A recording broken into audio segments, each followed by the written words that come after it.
Le mois de janvier, troisième partie. Je me suis essayé à l'écriture de romans et de pièces de théâtre. J'ai travaillé dans une agence de détectives privés, entre autres.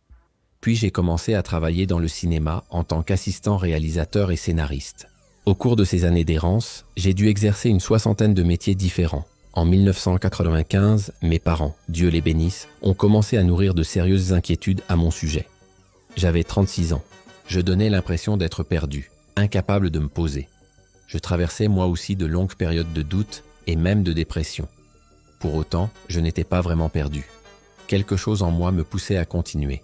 Quelque chose me guidait.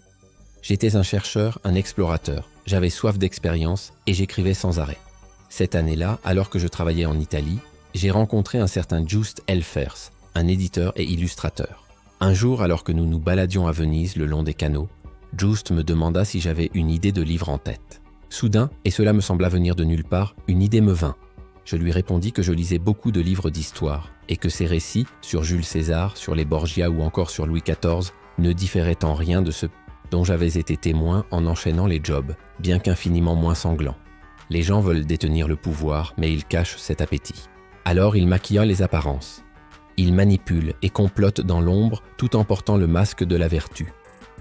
Je comptais révéler leur manigance.